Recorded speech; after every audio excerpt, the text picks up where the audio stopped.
महाभारत के युग में जन्मा अश्वत्थामा केवल एक योद्धा नहीं बल्कि तपस्या, पीड़ा, अपमान और दिव्य शक्ति का जीवित तूफान था। बचपन में वह इतना गरीब था कि दूध की जगह आटे में पानी मिलाकर पीता था और मित्रों द्वारा उसका उपहास उड़ाया जाता था। तब उसके हृदय में यह संकल्प जन्म ले चुका था कि वह संसार का सबसे शक्तिशाली योद्धा बनेगा। गुरु द्रोणाचार्य ने जब अपने पुत्र की आंखों में जलती आग देखी तो उसे साधारण शिक्षा नहीं बल्कि दिव्य अस्त्रों का ज्ञान दिया और कहा जाता है कि स्वयं महादेव ने प्रसन्न होकर उसे नारायणास्त्र का वरदान दिया था, ऐसा अस्त्र जिसे देवता भी भय से देखते थे। युद्ध में अश्वत्थामा ने हजारों योद्धाओं को अकेले पराजित किया, लेकिन उसके जीवन का सबसे बड़ा आघात तब हुआ जब पांडवों ने छल से यह घोषणा करवा दी कि अश्वत्थामा मारा गया है और नीचे धीरे से कहा गया। हाथी उस अर्धसत्य ने गुरु द्रोणाचार्य का मन तोड़ दिया और उन्होंने अस्त्र छोड़ दिया, जिसके बाद उनका वध हुआ।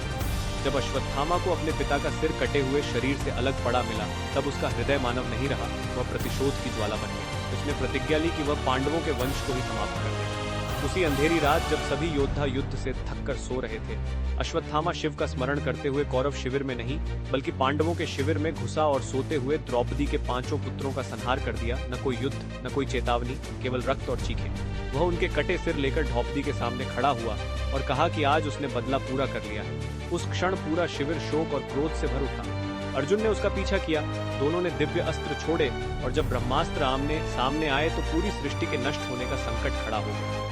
तब श्री कृष्ण ने हस्तक्षेप कर दोनों को रोका और अश्वत्थामा से अस्त्र वापस लेने को कहा, लेकिन उसे वह विद्या नहीं आती थी। भय से उसने अस्त्र को गर्भ में पल रहे उत्तर अभिमन्यु के पुत्र पर मोड़ दिया ताकि पांडव वंश ही समाप्त हो जाए। पूरा ब्रह्मांड कांप उठा, लेकिन श्री कृष्ण ने स्वयं गर्भ में प्रवेश कर शिशु की रक्षा की और जीवन को बचा लिया। उसी क्षण अश्वत्थामा का अपराध देवों की दृष्टि में भी अक्षम्य बन गया। इसके बाद जो दंड मिला वह मृत्यु से भी भयानक था। भगवान कृष्ण ने उसके मस्तक से दिव्य मणि छीन ली, वही मणि जो उसे रोग, थकान, बुढ़ापा और मृत्यु से बचाती थी, और उसे श्राप दिया कि वह हजारों नहीं बल्कि युगों तक पृथ्वी पर भटकेगा। उसके शरीर से कभी न भरने वाले घाव बहते रहेंगे, उसकी पीड़ा कभी समाप्त नहीं होगी और कोई उसे अपनाएगा नहीं। उसे न मरने का वरदान अब सबसे बड़ा अभिशाप बन चुका। कहा जाता है कि उसकी चीखें रात के सन्नाटे में सुनाई देती हैं। जंगलों में एक घायल योद्धा आज भी भटकता है। उज्जैन के मंदिरों में आज भी कुछ साधु उसके आने की बातें करते हैं। उसके कदमों से रक्त टपकता है और जहां वह बैठता है वहां धरती सूख जाती है। कुछ इतिहासकार मानते हैं कि अश्वत्थामा समय का सबसे बड़ा जीवित साक्ष्य है, महाभारत का आखिरी योद्धा जो आज भी जीवित है। उसकी कथा केवल बदले की नहीं बल्कि यह चेतावनी है कि जब धर्म के नाम पर छल होता है तो उसका परिणाम राक्षसी क्रोध बनता है, और जब शक्ति के साथ क्रोध जुड़ता है तो विनाश निश्चित होता है।